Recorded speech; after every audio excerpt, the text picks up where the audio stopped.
Narito na naman tayo sa ating lesson number 24 upang magkaroon tayo ng marami pang knowledge about noun at mas maintindihan natin kung ano-ano ba yung mga nouns. Okay?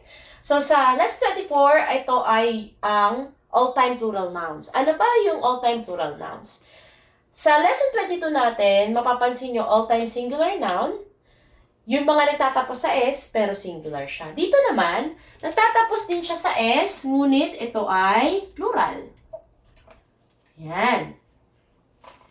Paano ba natin malalaman kung sila ay mga all-time plural nouns?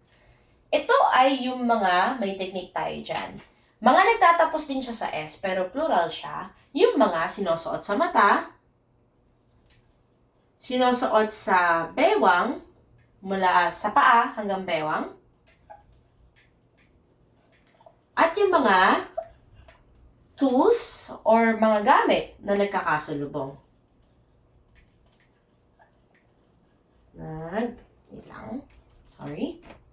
Nagkakasalubong. Okay. Ano ba yung mga gamit sa mata mula sa paa hanggang bewang na sinusuot gamit na nagkakasalubong? Ang masasabi natin mga all-time plural nouns. Halimbawa nito, yung mga glasses, eyeglasses, goggles, night vision goggles. Kung mapapansin nyo, nagtatapos sila lahat sa S.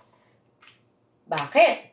Sapagkat, mapapansin nyo, pag sinabi nating eyeglasses, kahit na isa lang yung suot mo na yan, kapag yan ay nilagay natin sa noun o sa all-time plural noun, siya ay kinukonsidera na plural o dalawa ang nag-function sa iisa na yon.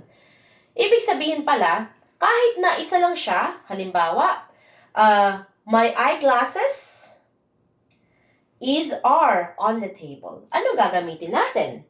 Ayan, halimbawa natin to my eyeglasses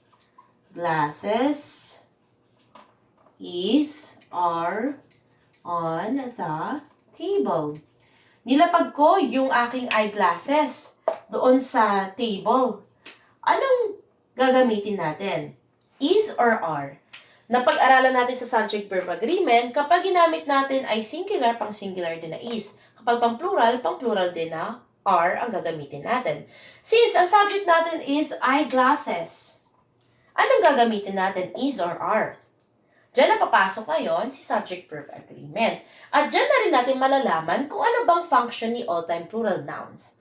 Kung mapapansin nyo, tatapos siya sa S. Ma'am, isa lang naman po yung salamin nyo sa mata na nilapag nyo. Ano po yun? Ito po ba ay, hindi po ba dapat eyeglass lang po? Hindi po. Sapagkat, iisa lang siya sa paningin natin, pero dahil dalawa ang ginagamit niyan, may dalawa tayong mata na pinagagamitan niyan, kaya siya ay dapat eyeglasses. Sila yung mga nagtatapos sa S, pero sila ay plural. Sabi natin, kapag plural ang subject natin, ang gagamitin din natin sa kanya ay pang-plural din na are. Kaya ang gagamitin natin dito sa sentence na to, my eyeglasses are on the table. Okay? So, ibig sabihin, yung mga sinusuot sa mata, goggles, paano kapag isa lang? Isang piraso nga, pero pang dalawahan yung function niya. Kaya, matic na siya. All time, pamalagian na siyang plural. Okay?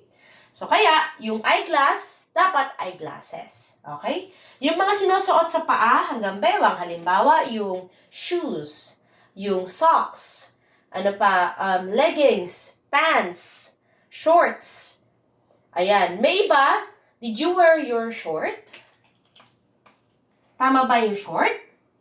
Dahil dalawa ang ginagamitan niyan, hindi siya iisa, dalawa siya, kaya magiging shorts. Yung most of the time na ginagamit natin mga termino, panty.